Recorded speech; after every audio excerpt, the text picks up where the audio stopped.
Olá pessoal, nesse vídeo eu vou falar sobre um papiro meio obscuro, né? Não é muito citado. Ele é o P4, papiro P4. Ele é uma das cópias mais antigas de Lucas que nós temos. A datação dele é mais provável de 175, 250 e junto com P75, também na mesma época, ele tem trechos de Lucas. Tá? Então é uma das cópias mais antigas de Lucas. Eu vou falar sobre um artigo que foi publicado em 2012 do Simon Gattercole, e que ele levanta a possibilidade que talvez o P4 seja o papiro mais antigo que nós temos. Alguns críticos, né, acreditam que já não é tão antigo assim, não é de 125, né? E tem um vídeo falando sobre isso. Eu entendo que ainda é possível manter essa data de 125.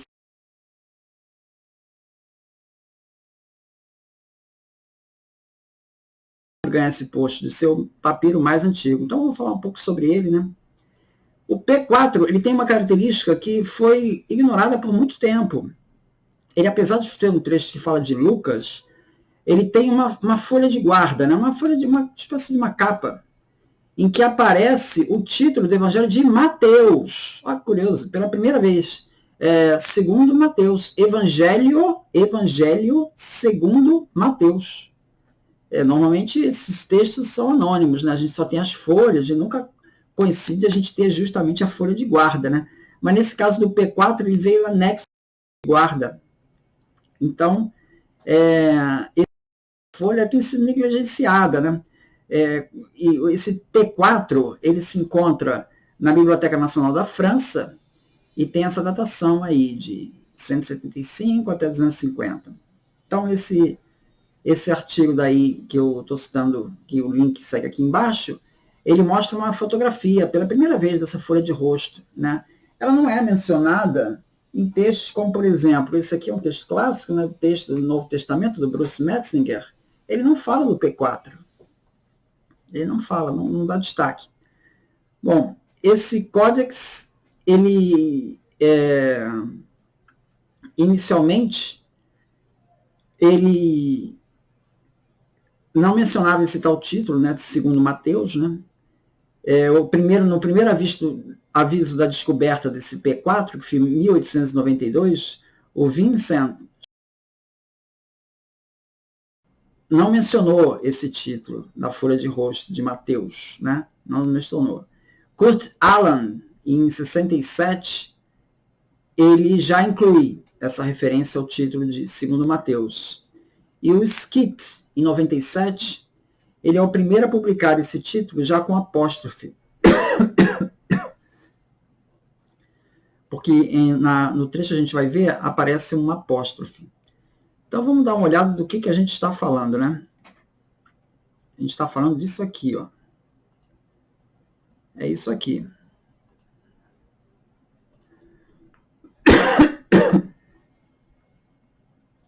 É isso aqui. Isso aqui, na primeira linha, está escrito Evangelion. Evangelho. Kata Mateus. Bom, tá difícil ver, né? Vamos ver se fica melhor aqui, ó. Esse é o epsilon, primeira letra. Tá bem ruizinho o epsilon, né? O y dá para ver direito. O alfa também dá para ver direito. Os dois nus dá para ver. O epsilon. O lambda dá para ver direitinho também. O iota, o ômicron também. O nu final, perfeito, dá para ver. Então esse evangelion, tudo bem. Evangelios. Tá. O kata não dá para ver, nem botei aqui porque está muito apagadinho o kata. Começa aqui o mu, do Mateus. Mu, alfa, ma, o teta, bem apagado. O apóstrofe, dá para ver o apóstrofe aqui. Seguido do teta.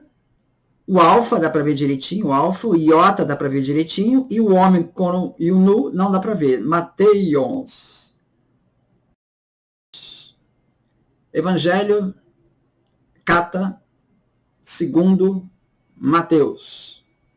Então é uma das primeiras referências que aparece esse título, né? A gente já viu em outro vídeo que tem lá no Codex Sinaítico, que tem no Codex Vaticano, mas esse aqui é mais antigo, é o papiro mais antigo, tá?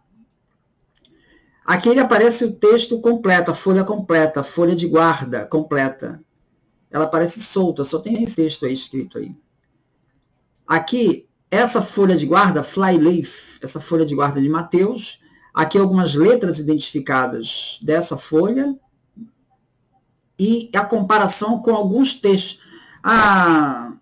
Os estudos de epigrafia, né? Basicamente é isso, você pega, vai comparando letra por letra, o estilo da letra com outros papiros. Isso aqui, ó, Banks Homer, BM Papiros, CX14, datado do século II. Você vê que o Epson ele é bem parecido, e outras, o Iota, o São Capa também bem parecido. Bom, depois isso aqui é o Papyrus Oxorhynchus e Papyrus 7499. Então ele pega papiros aqui do século II, do século III, e consegue mais ou menos datar o estilo das letras como sendo do século II e século III. Tá? Então essa o texto aí que é datado aí segundo os textos, os papiros mais próximos, né? Então, existem argumentos para datar esse papiro no século III, né? Assim, a maioria dos papirologistas, né? Eles entendem que a presença desse apóstrofe, né? Vocês viram que tem entre os dois tetas do Mateus, aparece um apóstrofe. Esse apóstrofe, ele é um traço quase que exclusivamente do século III, né? Esse é o mesmo tal apóstrofe que lá no P52 também jogou o P52 para o século III, tá? O Skit, ele conclui que esse gancho entre os dois tetas não se torna comum até cerca do ano 200. Então, teria de ser de 200 para frente esse texto. O problema é que você não há controvérsias, tá? O Fort e o Barrett, eles têm um livro sobre papiros antigos, que está até traduzido para o português.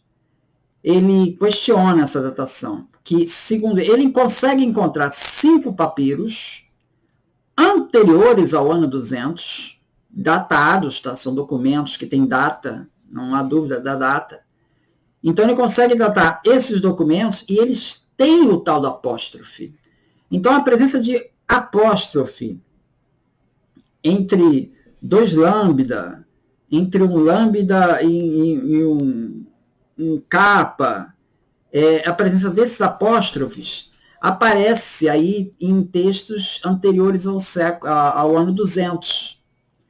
O Egerton é outro texto que ele também tem o tal do apóstrofe. E o Egerton é datado de 150, tá? Mesmo com apóstrofe. Tá? É curioso como é que tem alguns autores que, dando da validade ao Egerton, jogam ele para trás, para 150, ele tem um apóstrofe. E o P52, que não interessa esses pesquisadores, joga o P52 para frente, tem o mesmo apóstrofe. Entende? Então, o fato é que você tem esse apóstrofe antes. Bom, é o seguinte, ele diz assim: talvez se deva, no máximo, concluir que o aparecimento do apóstrofe não se pode atribuir o significado que teve em algumas discussões recentes. Ou seja, ele já está admitindo que há controvérsia desse apóstrofe. O fato de ser mais comum no século III não significa que não existisse anteriormente, porque o Comfort e o Barrett citaram pelo menos 5 documentos que aparecem lá antes do ano 200. Em tudo isso, também precisa ser lembrado que a linha entre o segundo e o terceiro século é um momento especioso. Conforme o Dodds diz, não existe períodos na história. Isso só existe na cabeça dos historiadores. É bom ter isso em mente, né? No geral, a presença do apóstrofe na folha de guarda pode muito bem desempenhar um papel de cutucar o início do terceiro século. Desempenhar um papel absolutamente decisivo. No final, a melhor conclusão que se pode atribuir é uma data entre o final do segundo e o início do terceiro. Datas como aproximadamente em torno de 200 não são muito esclarecedoras. Tá? Então, ficamos aí no final do 175 até 250. Essa é a conclusão. O fragmento de Mateus, P4, né, que é o objeto desse artigo, que o autor estuda, claramente o título manuscrito mais antigo que temos do Evangelho de Mateus. Esse Evangelho segundo Mateus é o mais antigo que a gente tem. De fato, pode até ser a mais antiga caracterização existente do trabalho de Mateus como Evangelho. Papias menciona os Logia de Mateus. Papias, conforme ele é citado por Eusébio de Cesareia, em História 339.